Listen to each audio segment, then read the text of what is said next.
Good morning, friends. My name is Alita, and my role up here today is to talk about charitable giving.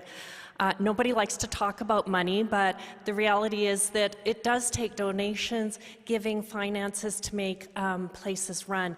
And this is such a great place to be. I like to support it because it's meaningful to me. This is my home where I can come to not work out for my physical body, but work on my spiritual gym. And so if this is home for you, I invite you to look at what you're able to participate in terms of charitable giving. We have www.friendschurch.ca, the website. There's a donate button there, or the Friends Church app, which is the spiritual gym. It always makes me smile to think of the spiritual gym. And if you're still writing checks, that's great too. We have a black box at the back where you can slip that into an envelope and receive that tax return at the end for charitable giving. I have a friend who said when he used to go to church with his parents and they passed the plate around, he would put in his Dairy Queen coupons. So unfortunately, we don't accept Dairy Queen coupons, but if you can give financially and to participate in making this a great place, then we really do appreciate it. I have one announcement today. There's, right after the service today, right in here, we're having a Friends Church orientation. And so if you're new to Friends Church and you're just wondering what this place is about, I know I've been driving around town and I see the big banners on the highway overpass that say, less church, more spirituality. So if you're wondering what that's all about and you're curious, or maybe you've been coming for a little while and want to learn more or learn how you can get involved, then please stay after the service today and join us for that Friends Church orientation. Awesome. Thanks, Alita. And good morning, everyone. Welcome to Friends. Glad you're here. I've met some people who are new here for the first time. See some faces who have been away for a while, who are back. It's good to have you all here in the house. I'm Jeff, if we haven't met. We're in a series right now called Reimagining Spirituality. It's kind of about revisiting the plot of the journey, kind of being reminded of why it is that we do this. If you've been around over the last few weeks, we've been asking, what does get you out of bed on a Sunday morning to come here, to engage in this? What is it you're even looking for? What is it you're hoping you'll find? What is the journey about? Because it's easy to kind of lose the plot. And I'm guessing that perhaps if you've been in religious circles for very long, you've even had your exposure to people who seem to have lost the plot. I know I have. I've told the story of Patty, a friend of mine, who told me, he doesn't go to church, but his neighbor does. One morning his truck wouldn't start, so he asked his neighbor, who was sitting in the driveway in his car, with his car running right beside him, asked him if he could just boost his vehicle. To which the guy said, I really would love to, but I'm going to be late for church. My wife's going to come out here right away. And my friend was kind of like,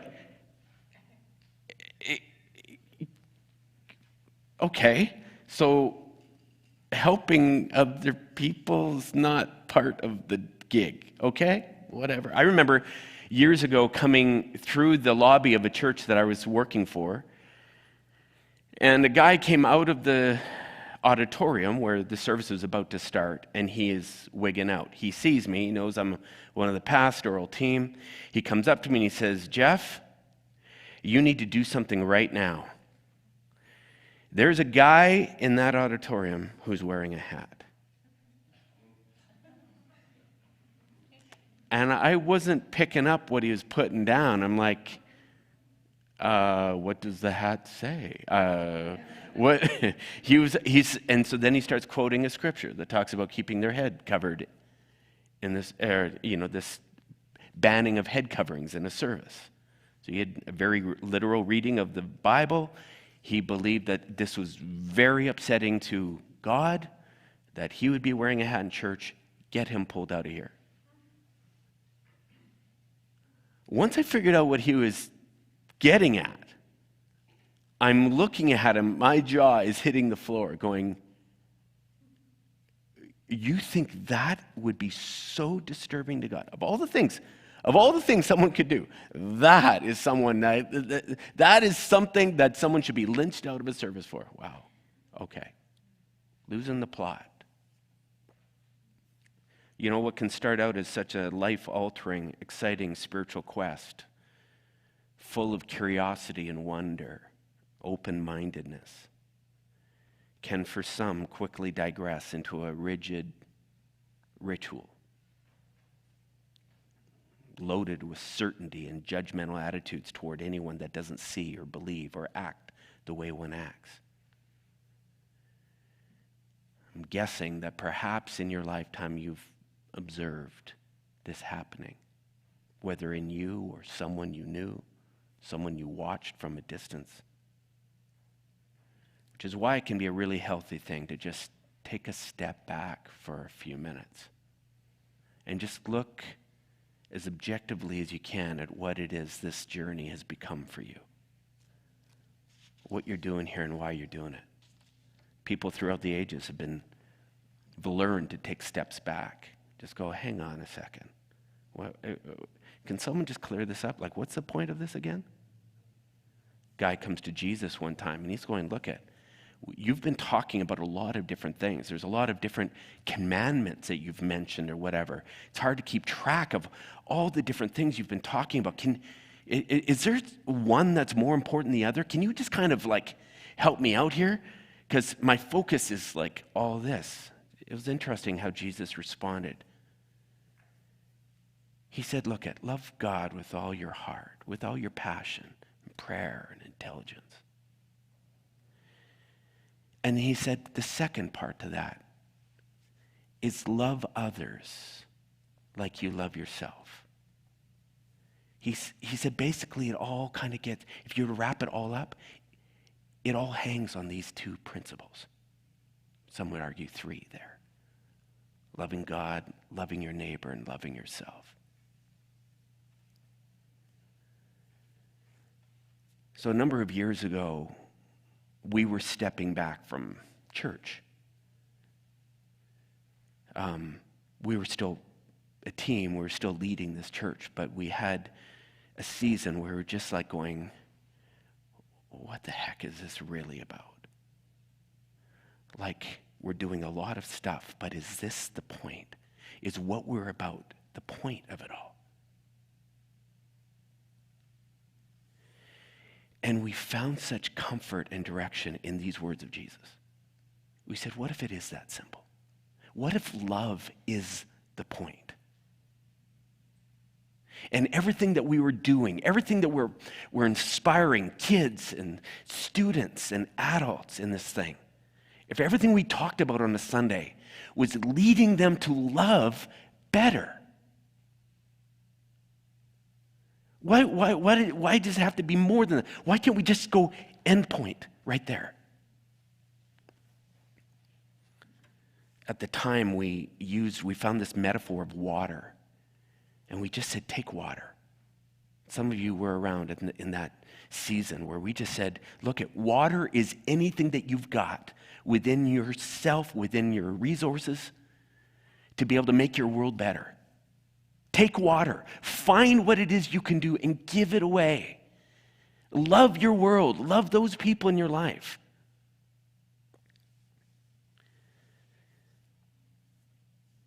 If you've been listening throughout this series, loving your world, loving your neighbor, we've been using the pronoun they. Figure out who your they is in your life and love them. This is what we're challenging people to do. Who is your neighbor? People ask Jesus that. Who is my neighbor? He told these stories that just kind of twisted their paradigm because they were thinking, well, my best friend is my neighbor. He would take it way outside the bounds. And he'd say, have you considered this person as your neighbor? And this person who you look down at. These people who you have dehumanized. We started challenging our community. Love your freaking neighbor. End stop. That's the point. Remember, a couple across the street from us went through a nasty divorce. It was really bad. They had 2 sons who were close friends with our boys, so we knew them both pretty well. He took off, and she was there, and it was a war zone. And for a season there of Kathy, my wife's life, her they was Josie. There were times where I'm just like, shoot me now if Josie has to come over again. Sure enough, knock on the door. I'm like, okay, I'm tapping out here. Kathy's like, you be quiet. Josie, come on in. I'm like,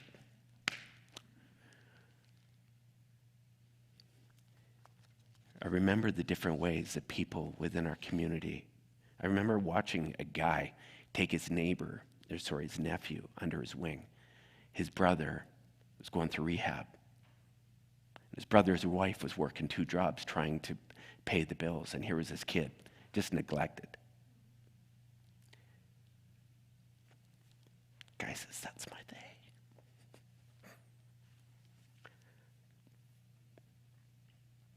It was a beautiful time when you watch these people who church had become this ritual, all of a sudden waking up to their they. I mean, just wrestling through, all of a sudden looking around going, oh, wait a second.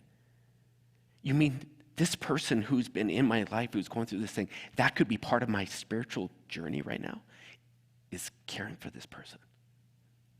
We're like, yes, yes. Who is your they in your world?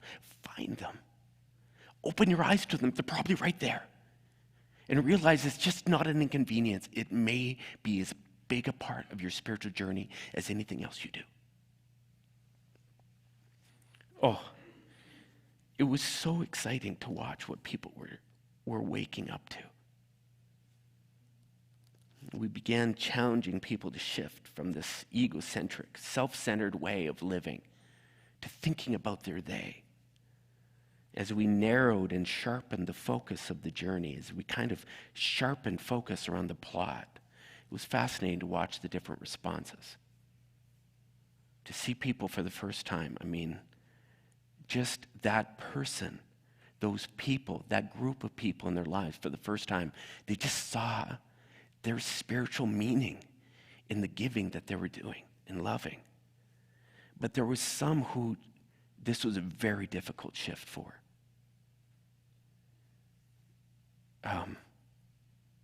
Up to that point in their lives, their life had been predominantly about them.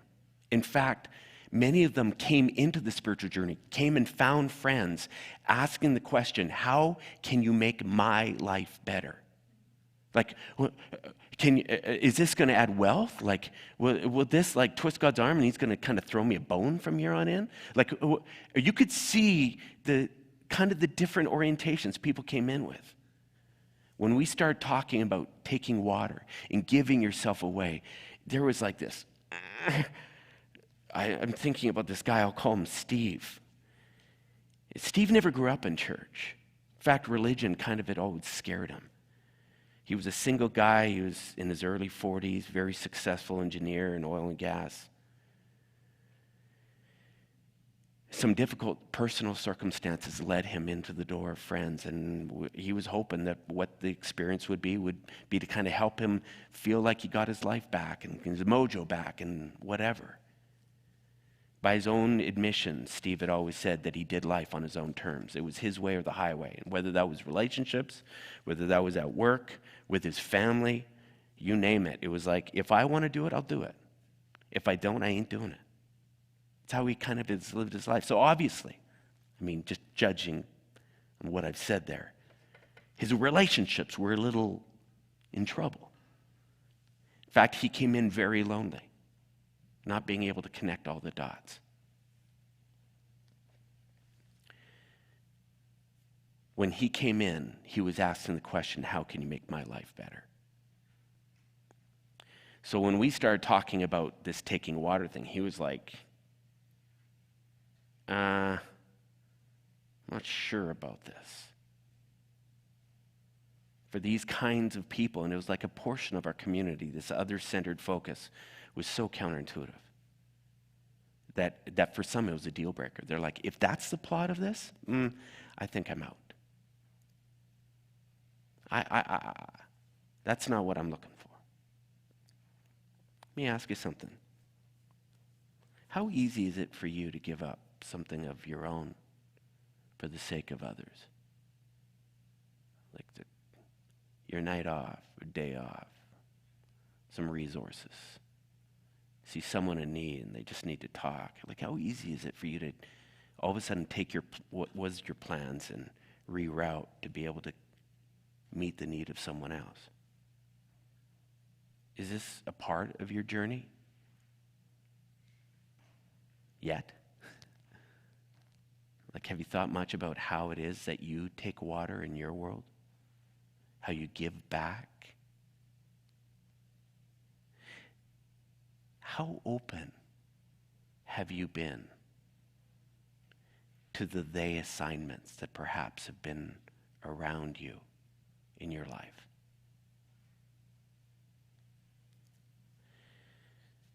Let me just leave that there with you for a second.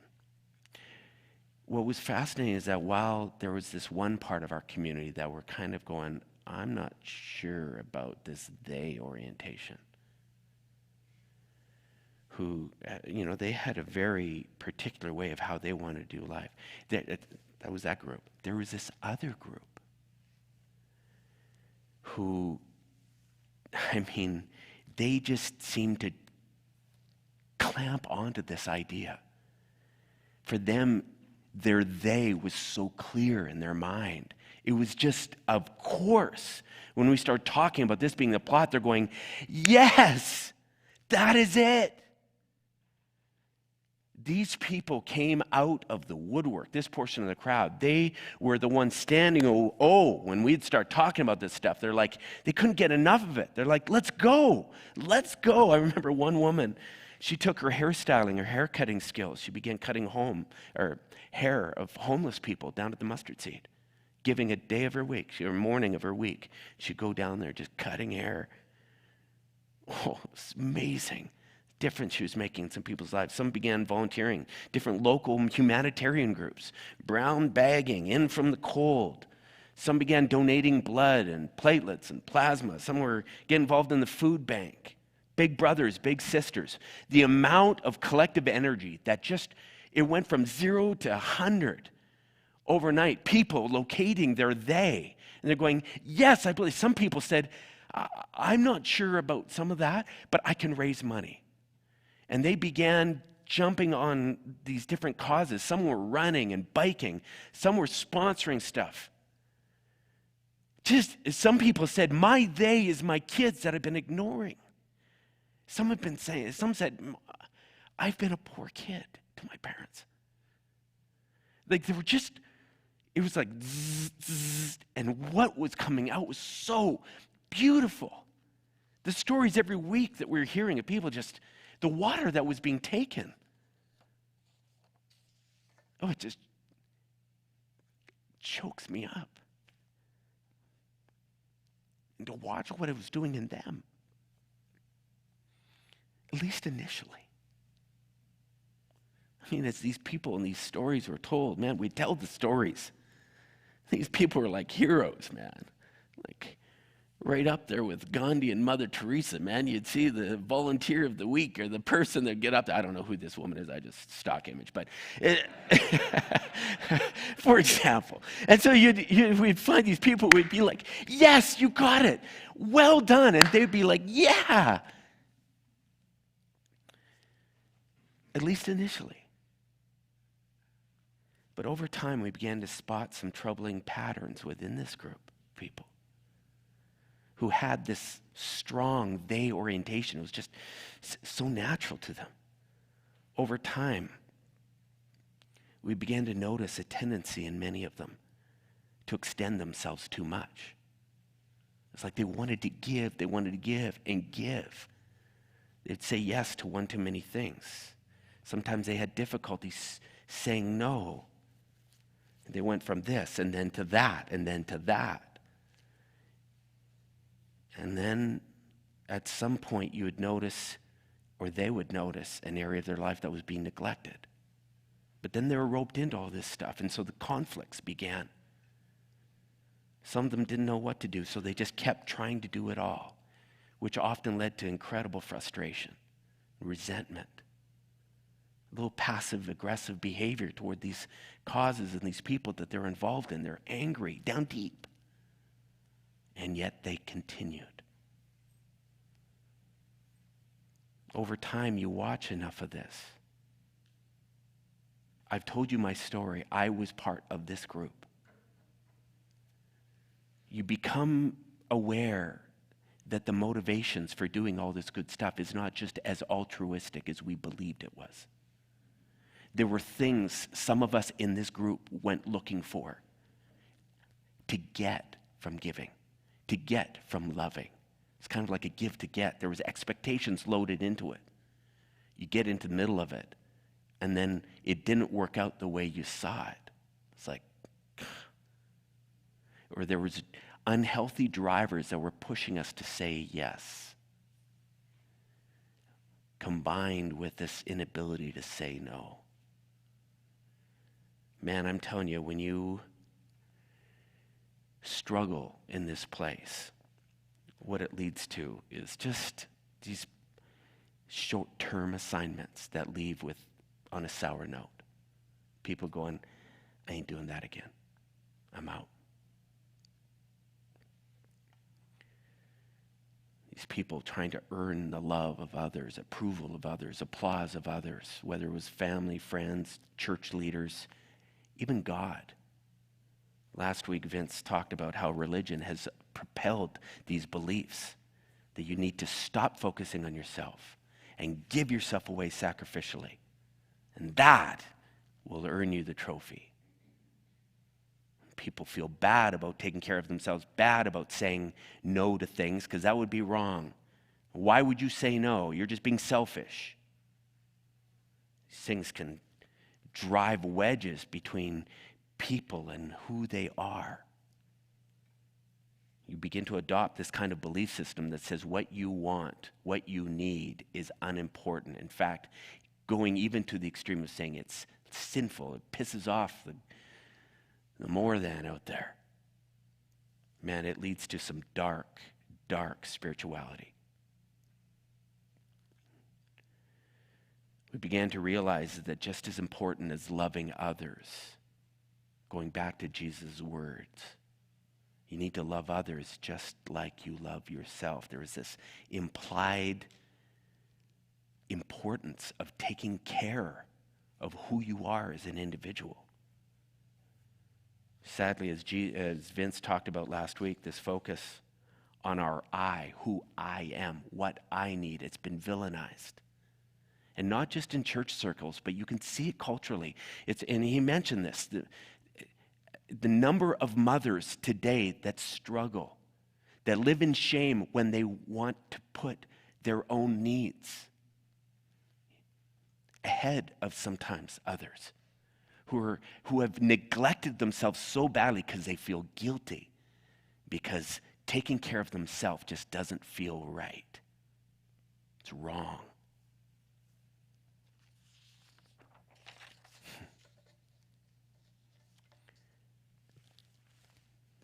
For this group of people who were so other-focused, so they-focused, we realized that the spiritual challenge likely for them on their journey, one of the biggest challenges that this group of people would face, is not to locate their they, not to learn how to give of themselves, to elevate the needs of others and serve them. That they would be able to do in spades. They don't need more encouragement to move toward their they. This group of people needed to wake up to their I, which is very counterintuitive and something that often isn't spoken of in religious circles at all. Remember a woman, she never asked for anything. She laid her life down for her partner and her kids, prided herself in being low maintenance. In fact, I remember hearing him always say, she's low maintenance, man. She's a cheap date. She doesn't care she lets me watch whatever I want on TV. She cooks all the meals I like. But the truth is, she did have needs. She did have preferences. If she could have chosen, she would have done much of their life different. But she didn't feel that she could open up. She didn't feel that she could assert her needs along with the needs of others, and that there would be this tension between that. So over time, this resentment builds, right? Passive-aggressive behavior starts coming out, making life miserable not just for her, but for everyone around her. Because her life was just so not anything that she was. You know what? When you focus on your I, as Vince talked about last week, you're asking, who am I as an individual? What would life look like if I could choose? What are the things I would do? How do I even operate? You know, that's been the beautiful thing about all these personality profiles, is people are filling out these things and recognizing things about themselves, distinctives, and they're going, oh my gosh, that's reading my mail. That's who I am. Oh, and that's how I'm different from them. I just always thought I was weird. That's a thing? The Enneagram has been a powerful tool for helping people wake up to their true identity.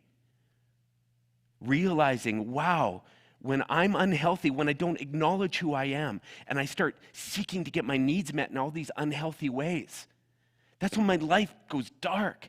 That's what I've been doing. They begin to spot the patterns, which we've been talking about, this awareness piece. All of a sudden, it's like, when I do life this way, just the way I'm wired, you're telling me that leads to the most beautiful, most healthy expression of who I am, the most whole me?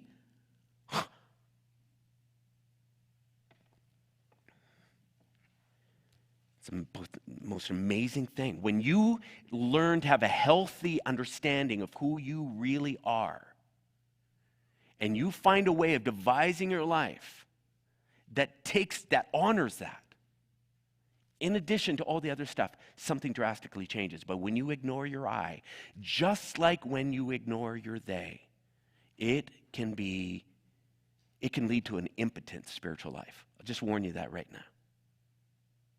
Stepping back, right? We're stepping back, looking at what the hell we're doing here. It's not just about the they. We're saying it's about the I too. And they work together. Make sense? Let me ask you something. How well do you understand you?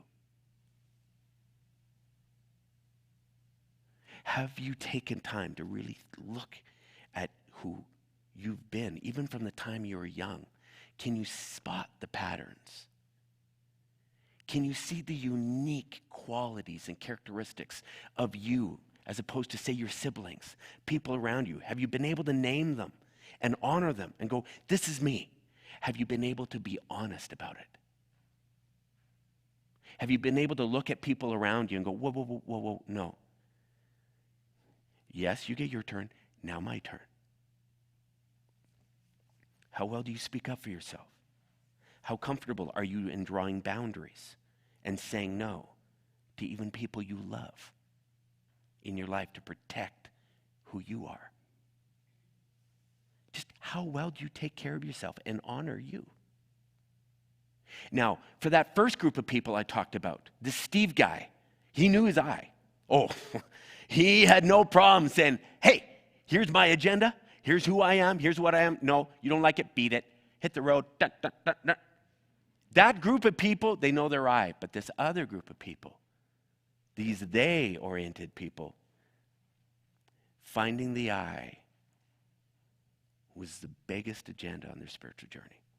Okay.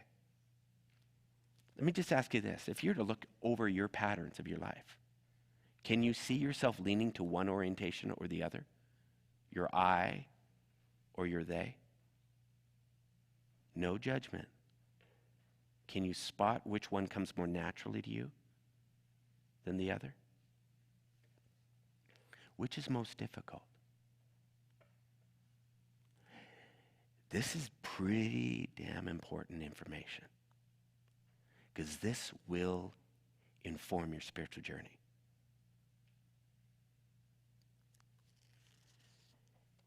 If you're strong on one side, the spiritual journey has a way of helping pull you into your weak areas. And it's not about changing who you are drastically. It's about softening those edges and waking you up to something that may be neglected in your life, that brings out the fullest picture of who you are, gives meaning to this world. What's so exciting about the spiritual journey are these moments that we will experience when your I and your they all of a sudden get harmonized. When it's not one is being neglected continually to serve the other, but you begin to keep an eye on both. And you allow life to live in the tension, sometimes yielding to your they, sometimes and knowing when to yield to your I. Every day making choices that honors one or the other in any given moment, and learning how to watch your dials and your gauges on your dashboard and going, whoa, whoa, whoa, I think something's getting a little skewed here. When that begins to happen, what happens next is magical. This is what we call the magic of the we moments, when all of a sudden something begins to harmonize. It was interesting as Steve, this guy, came out Sundays, you could tell he was sitting at the back, arms crossed, really not sure he was digging it. But he said, as you talked about taking water, making a difference in the world, he said, I couldn't deny that something about that rang true. There was something about that that was so beautiful. I liked it ideologically. I just wasn't sure that I was up for it. And then one day, he said, what the hell, I'm doing this. And he signed up to go on one of our humanitarian house building missions down in Mexico. He said, what the heck? Give up a week, go down. Yeah, it can't hurt me, it's Mexico. He was a pretty handy guy, big guy. When he got down there, and they built that home for that struggling family who never knew what it was like to have a locked door to their home, never knew what it was like to have a secure place that wouldn't leak from the rain.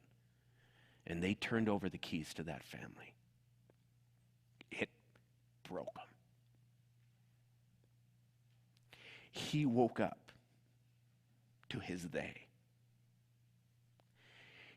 Something ignited in this Steve when he came back. I barely could recognize him. He's like, we got to talk about next year's trip. I said, wait, what? He's like, we got to do more. He said, I've got contacts. We're going to raise some funds. This guy was a fundraising maniac. He found matching programs in various corporations. He was reaching out to all his networks, applying the screws to some of his vendors and clients he was working with. He paid for more kids to be able to go down to Mexico to build homes for these families. Tens and tens of thousands of dollars. He began going on more. The amount of money he was donating personally to this thing. He woke up. It was just like, this is it. I can make a difference with the skills that I've got. It was like he wasn't burning out. He wasn't cratering himself. He's like, I can make a difference and do what I do. And this is who he was like, oh, let's go. He went down to Guadalajara, like the number of different trips and projects that he was on, this guy. One day he rolls in a church. He says, Jeff, come here. Check this out. He pulls back his sleeve, and there is a tattoo that says, take water. shit, that gets me. I remember looking at him going, buddy, tattoos, we weren't promoting tattoos. He's like, this is going to serve as a daily reminder for me as to what my life's about. Just like, what happened? Steve found his they, and it led to this wee moment where life just begins to make more sense. You take all you got, and then all of a sudden there's this part of you that begins to give beyond yourself to something bigger and wider. But they don't all look like that, right? Because those people that already have strong theys, they know what that feels like. Their we moments look different when they're coming from that area toward their why. I read a story of a couple. It was written by the husband. As a couple, they were in trouble. They ended up going to a workshop where a guy basically talked about these principles I'm talking about right now. And it was particularly what challenged this couple was as he was talking about how important it is to understand who you are as individuals and honor them. So anyways, back to his story. They went out, they saw the workshop, they came back, and he wrote to the workshop leader. He said, my wife and I, we've been on the edge of a divorce for quite some time now. When we went home after we heard your talk, we just sat down and started to tell each other the truth. At least what was true for each of us. And it wasn't like the past when we used to try to convince each other and to see things our way.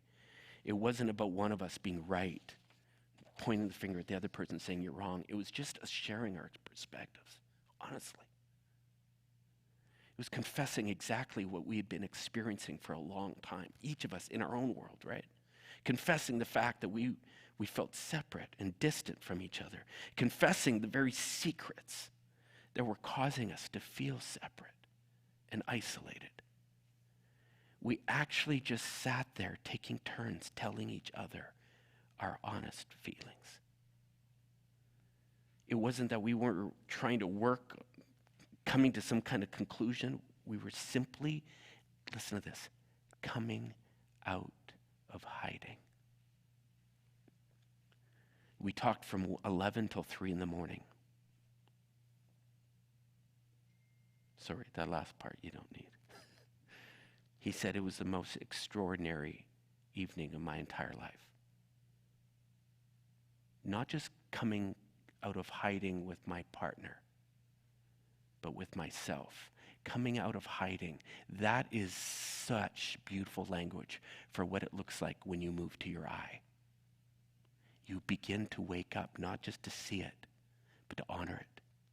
And you come out of hiding. You share honestly. And we watched this in spiritual journeys of people who have only believed what they were taught as a young kid. That's their beliefs were what their parents' beliefs were or what their church's beliefs were. But something didn't work inside them. And so felt like they were living a lie. And then at some point they wake up to what it is that they believe. And then comes that moment where they come out of hiding. They said, Mom, Dad, we need to have a chat. They come to their friends. They come to different ones and they say, I need to tell you who I am. This happens on so many different levels, coming out of hiding. And they experience that wee moment when all of a sudden they're going, this is me. And what happens on the other end is someone going, wow, I had no idea. Huh. Now, sometimes those coming out of hiding moments, they can be beautiful. Sometimes they can be difficult, where the person on the other side doesn't understand or doesn't want to understand who that person is. Sometimes it leads to conflict, but I'm telling you, the fruit of coming out of hiding leads to this healthy place where all of a sudden people are going, this is me. And I can finally live my truth. I can finally face people with everything wide open. And I don't need to be something else, to be approved, to be loved. I can just be me. And if they can't love me, I'm sorry. I need to be me. We moment? Oh, I'm betting there's some of you who have had such powerful we moments. Some that were incredibly conflict-laden, that despite the storm, it was just like it just a massive storm that blew up, and yet you had this peace. You're like, I can't explain it. They're all pissed off, but I'm okay because I've been honest. We moments. People waking up to their they, people waking up to their I, and something beautiful happens, because what ultimately happens is people then have the ability to continue in life. The they doesn't become a short-term resentful mission that they look back at and go, never again. No. It begins to line up with who they are and honor even their own journey. Oh. When I woke up to some of my I moments over these last few years, I never knew what freedom felt like. I realize now. Mind-blowing. When someone asks me what this spiritual journey really is all about, I wanted to put this up there. What it is that we're trying to lead people toward through all the stuff that we do here, all the stuff that we talk about, all the different opportunities, serving involvement, groups that we're doing. It's right here. This is the plot. It's you lining up your I with your they and building a life, a spiritual journey that is able to manage in the tension of both. And you begin to experience we. We do it collectively. We do it individually. That's it. That's it. Well, I shouldn't say that. That's it. There's one more part of the we that I don't have time to talk about today. I wanted to. As I got into this, I'm like, God, no, it ain't happening. So we're going to do it next week. 10 Commandments is getting moved one more week later. Too bad. Next week, I want to talk about the transcendent we. Because something tells me there's more to this world, and perhaps that's why you're here too. There's more than what you can see and taste and feel and touch. It's more than our human minds can necessarily wrap ourselves around. And probably below all this tangible, relational service work, there is a deeper energy that's been speaking to us. It's residing. We taste every now and then, or we feel, we sense. We're going to talk about that next week. I won't get into that message even though I wanted to. I don't know where your I or your they is, but I hope even after today, you kind of got some suspicions. And my prayer for you is that you don't lose the plot. That this week, you'll be laser focused on those moments that come. When your I moment comes and you respond to it, or your they moment and you lock in. There's no life like keeping these things alive and at the forefront of all that you're doing. It will change your life. All right. That's my hope for you. It's my prayer for you. There is no life like seeing below the surface of the daily activity. Seeing these things come alive. Okay. So we're doing the Welcome to Friends orientation right here in a few minutes. For those of you that are new, whatever, you want to join us, we'll be there. For the rest of you, why don't you have a phenomenal week? Man, we got this weather. We got things that we can just celebrate about, hey? We got a few things that we don't want to celebrate about, but we got a few things that we can. I hope maybe you'll choose a few things to focus on today. Have a great week, everyone. See you next week.